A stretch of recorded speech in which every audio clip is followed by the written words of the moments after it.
Si vous êtes nouveau ici, abonnez-vous. Si vous êtes avec nous, vous savez déjà, nous allons là où la vérité se cache.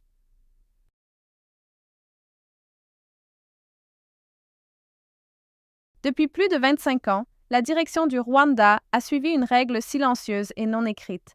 Le président doit être Tutsi. Le premier ministre, Hutu, mais seulement de service. 7 premiers ministres consécutifs. Tous Hutus. Pourtant, ils n'ont aucun pouvoir réel.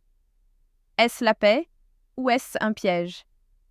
Car l'histoire a une étrange façon de se répéter.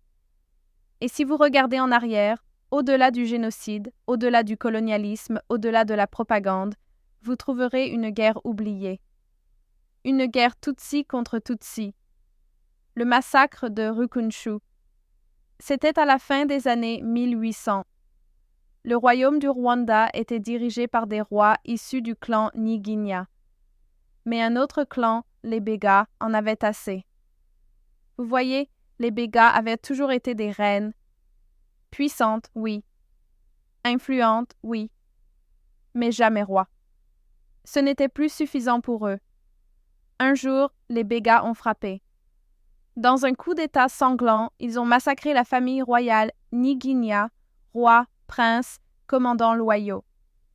Et tout comme ça, ils ont pris le trône. Kanjogera, la tante de Kagame et une reine du clan Béga, a dirigé ce coup d'État, et le sang qu'elle a versé résonna à travers les générations. Certains disent que les survivants Nyiginya ont fui vers l'ouest, en Congo.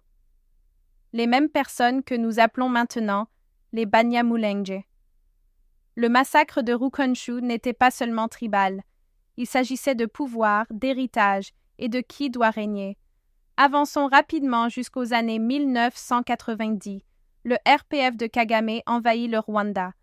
Mais à l'intérieur du mouvement, d'anciennes rivalités de clans subsistent. Les officiers militaires Nyiginya, autrefois puissants, commencent à disparaître. Fred Rwigema, Chris Bunyenyezi, Peter Bayingana. Des héros exécutés. Pourquoi? Parce qu'ils étaient Nyiginya. Et les Bégas n'en avaient pas fini avec la vieille guerre. Kagame a construit son régime sur ce silence. Puis il a dit au monde « Il n'y a pas de tribu au Rwanda. Mais s'il n'y a pas de tribu, comment se fait-il qu'il savait que tous les 7 premiers ministres étaient Hutus? Comment continue-t-il à trouver des Hutus pour ce rôle, et uniquement ce rôle?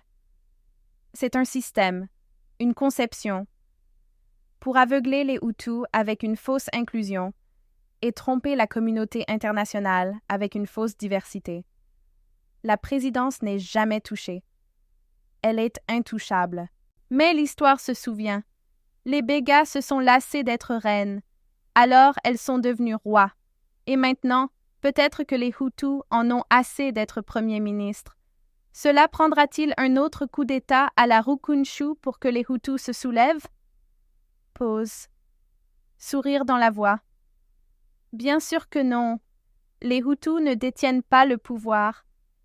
Ils ne contrôlent pas l'armée. Ils ne sont pas dans les services de renseignement. Le système veille à ce qu'il ne le soit jamais, mais même les royaumes les plus puissants tombent, pas à cause de coups d'État, mais à cause de la vérité.